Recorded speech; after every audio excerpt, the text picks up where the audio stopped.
Well, YNW Melly. Now, I guess originally some of your videos were part of the case, but I guess they threw them out. Nah, your video. My video? Your video. Not none of my videos. Okay. My interview with you on becoming a white blood and being a white blood in prison. Okay, you're a white blood. Yeah. So when fights broke out in prison, would you have to stand with the Bloods or would you stand with the white boys? There was no white boys. Oh. White isn't a fucking factor in Florida State Prison. Aha. They don't even matter. And my video with no jumper exposing the Island Boys, those two videos, the state tried to introduce as evidence. And now they got thrown out? Oh yeah, they got thrown the fuck out. Right, because it's a whole bunch of nothing. They're not seeking the gang enhancement that would have been used to sentence him to death. So the whole thing that they were trying to prove was, look, 1090 Jake says he's a reputable blood, and 1090 Jake exposed the Island Boys for not being bloods. So if 1090 Jake didn't expose Melly, that means Melly must be official.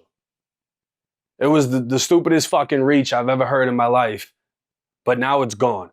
Or I think there's like a clause like it's gone unless the defense wants to use it. But why would they, you know what I'm saying? Like it just doesn't make any sense. Well, yeah, I think the last time we did an interview, YNW Bortlen took the plea deal. Right. I seen one post saying he had a week. I seen another post saying he had a day.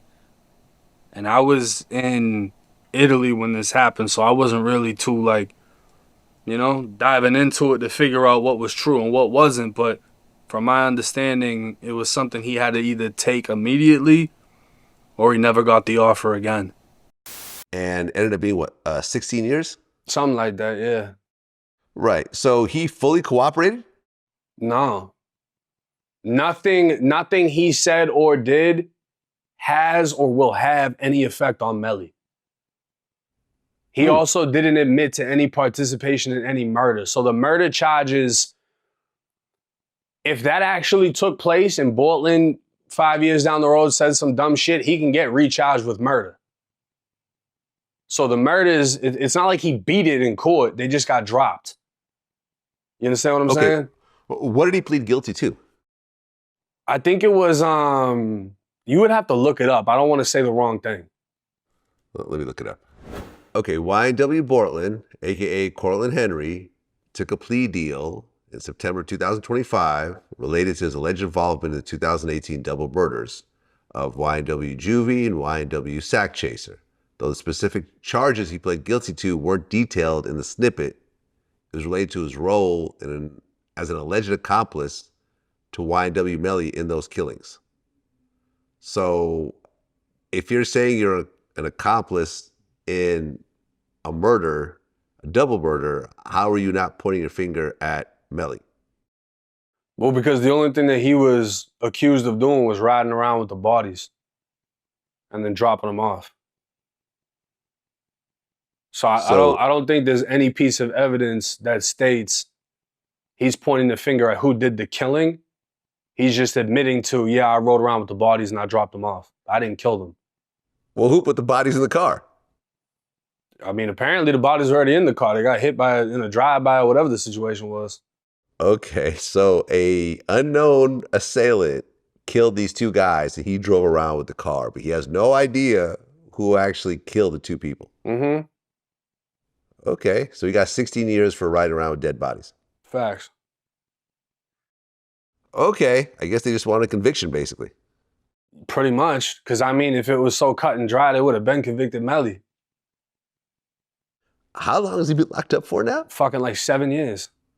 That's crazy. That's what I'm saying. So as stupid as we can make it sound, it can't be that dumb if it's been this long. You know what I mean? Hold on a second. When is the court date? January 2027. They're pushing it back another year? Because remember, he had the retrial. He had a hung jury. What do you think will happen at the end of the day? Do you think he'll be given some sort of like a 30-year plea deal or something? I don't know, bro, because like a 30-year plea deal isn't really a deal. Like who the fuck signs off for 30 years? Well, hold on a second. It's in the state, right? So in Florida, it's not 50%, but what can you get? Like, what can you get carved off? 85%. Okay, so It's let's the do same. that. It's the same as the feds. Okay, 30 times 0.85. You subtract 7, that's time served. You're going to do another 18 years. Yeah, it doesn't sound good. Doesn't sound good, but it's not the end of the world. Now, if you offered him like 15, Yeah, 15, maybe even 20. but I think he's running it. I don't think he plans on playing out. I mean, he's already gone to trial. Yeah, I think he's running it. He's gonna go to trial, huh? Yeah. Is Drew Findling his lawyer now, or? Yeah. You see how There we have fast it. Drew starts getting shit thrown out? As soon as Drew gets on, he's like, what? You got 1090 Jake in it? Nah, we're getting rid of that. I seen him on Vlad. Fuck that. We're getting rid of that. We're gonna get rid of this. We're gonna get rid of that. Yeah. You fucking shut up. So it's like, I'm real interested now in seeing what happens because the gang enhancement's gone. The lyrics are gone. A lot of the shit that they were trying to put against him is gone. So it's like, realistically, why would you settle for a plea now when now you have the better defense? And he's actually getting everything smacked out that was used against you in the first trial. Yeah, this is honestly the weirdest case that I've dealt with. For him to be locked up that long, mistrial, now you got a top-notch lawyer involved, your co-defendant pleads out but doesn't name you. This is a complicated case. Bro, how you think I feel? I'm in the fucking case. They literally live streamed it and was like, 1090 Jake is a YouTuber, da-da-da-da-da, and he's just sitting there like, who the fuck is this? Like, we don't know each other, we never talked, nothing. He's just like, all right.